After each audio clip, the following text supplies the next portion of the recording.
अस्सलाम वालेकुम। आज मैं आपके साथ जो चीज़ रेसिपी शेयर करने लगी हूँ वो शामी कबाब की है। उम्मीद है आपको मेरी रेसिपी बहुत पसंद आएगी। प्लीज़ आप मेरी रेसिपी को पूरा देखा करें और इसको लाइक भी करें, शेयर भी किया करें और सब्सक्राइब करना मत भूलिएगा।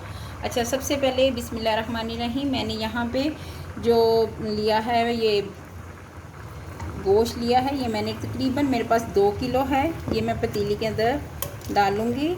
आप कीमा भी ले सकते हैं, आप इस तरह छोटी छोटी बोटियाँ भी ले सकते हैं, आपकी अपनी मर्ज़ी है।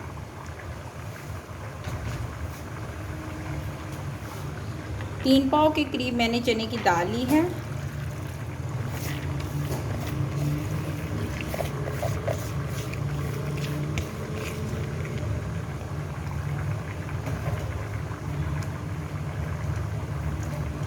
तीन नॉर्मल साइज़ के मैंने प्याज लिए हैं, इसको इस तरह मैंने मोटा मोटा काट लिया है।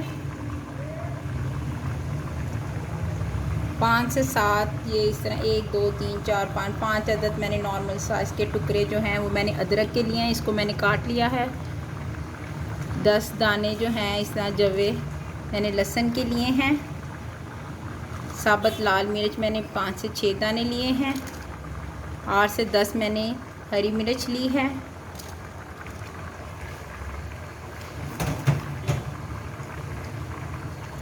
गरम मसाले में 2 खाने के चम्मच मैंने ज़ीरा लिया है। 2 खाने के चम्मच मैंने सूखा धनिया लिया है। 2 खाने के चम्मच मैंने काली मिर्च साबुत ली है। दालचीनी मैंने 2-3 टुकड़े लिए हैं।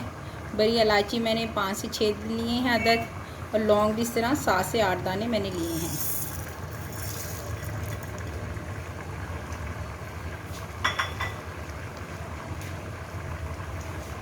लाल मिर्च मैंने 2 खाने के चम्मच लिया है। नमक भी मैंने 2 खाने के चम्मच ही लिया है।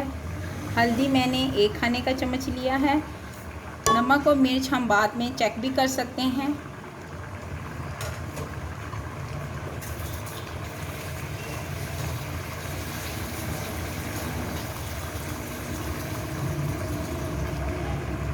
अब पानी इसमें मैं इतना ऐड करूँगी कि ये जो गोश्त है वो अच्छी तरह गल जाए और चने की दाल भी जो इसमें मिक्स हो जाए।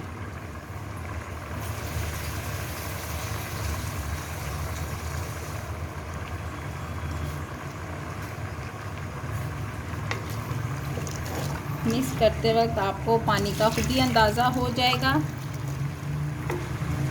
इतना पानी लेना है कि ये तमाम चीज़ें जो हैं इसके अंदर डूब जाएं। आप चाहें तो ये अमल प्रेशर कुकर में भी कर सकती हैं, लेकिन जो पतीली में पकने का एक अपना ही मज़ा है। अब मैं इसको नॉर्मल हीट में पकने दूंगी।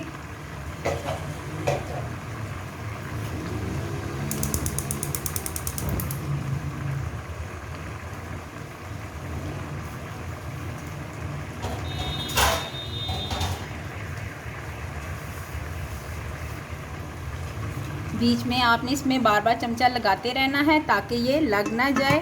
जैसे ही पानी थोड़ा सा कम होता है, खुश्क होता है, मैं फिर आपको बताती हूँ।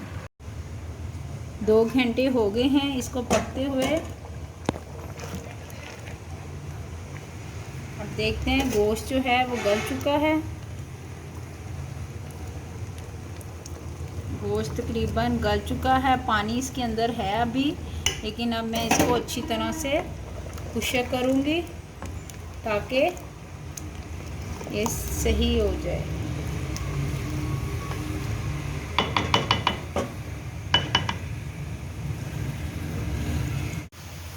देखें पानी जो है ये इसमें बिल्कुल खुश्क हो गया है। अब मैं इस कंडीशन में चूल्हा को बिल्कुल बंद कर दूंगी, चूल्हे को, और इसको ठंडा होने दूंगी। फिर जब ये ठंडा हो जाएगा तो फिर मैं इसको चॉप करूंगी। आप चाहें तो इसको हमाम दस्ते में भी पीस सकती हैं, और आप चाहें तो इसको ग्राइंडर में ग्राइंड भी कर सकते हैं।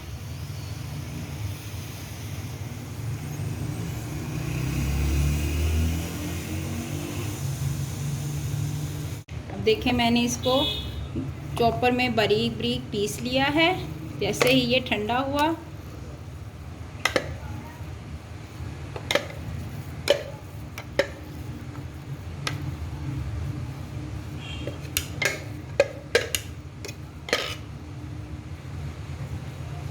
अंदर मैं ये बारीक, मैंने बहुत बारीक देखें अदरक है, ये मैंने इसको काटा है, इसको मैं ऐड करूँगी। हरी मिर्चें हैं बहुत बारीक, 3 से 4 अदद मैंने ली हैं। इनको मैंने इस तरह बारीक बारीक काट लिया है। ये मैं इसके अंदर डालूँगी। 2 अदद अंडे वो इसके अंदर जाएंगे।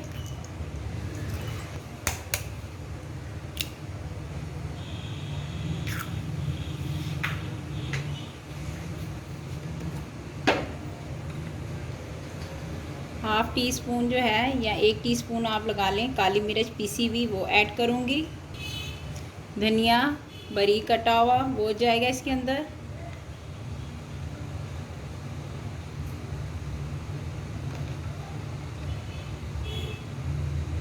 अब इन सब चीज़ों को आपस में मैं अच्छी तरह मिक्स करूँगी।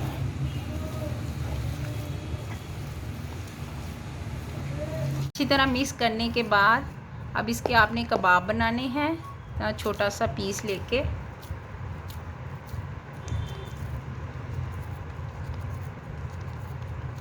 आप कबाब बना के ट्रे में रख के फ्रीज़ कर लें।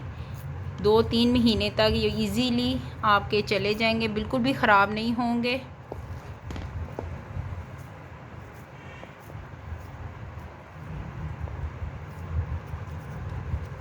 इस तरह ये बना के आपने कबाब इस्तेमाल कर सकते हैं। देखिए मैंने इस तमाम कबाब जो हैं ट्रे में मैंने इस तरह इनको लगा दिया है, रख दिए हैं। ये देखिए नीचे मैंने शॉपर बिछाया है ताकि ये आपस में एक दूसरे के साथ जुड़े ना। अब जब ये फ्रीज़ हो जाएंगी तो फिर आपने इनको इजीली निकाल के किसी भी शॉपिंग बैग में डाल के आप इसको यूज़ कर सकते हैं 2 से 3 महीने तक। जितनी भी आपको चाहिए, 2 चाहिए, 3 चाहिए, आप इजीली निकालें, उसको फ्राई करें और इस्तेमाल करें। अब मैं इसको फ्रीज़र में रखने लगी हूँ, फ्राई करके दिखाती हूँ कि कैसी ये बनी है। सिंपल मैंने अंडे को बीट किया है और इसमें मैं कबाब इस तरह डाल के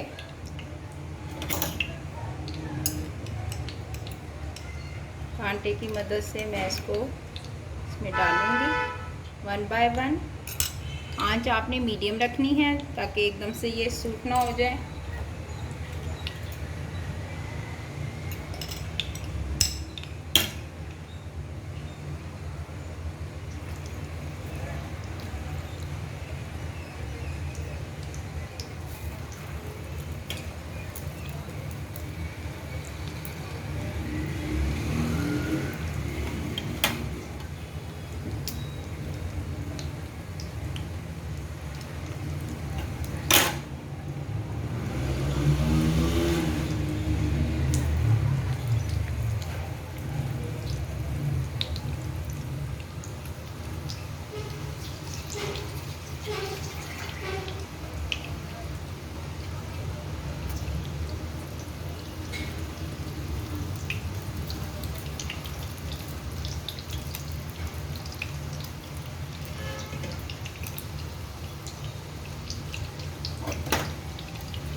छुरी की मदद से आपने इसको टर्न करना है।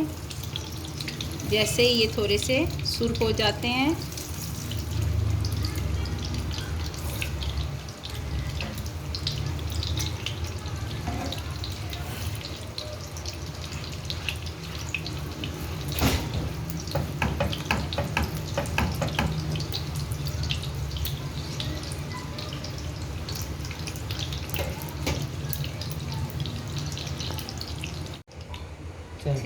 ये गोल्डन ब्राउन हो गए हैं। अब मैं इनको बाहर निकाल दूंगी। चूल्हा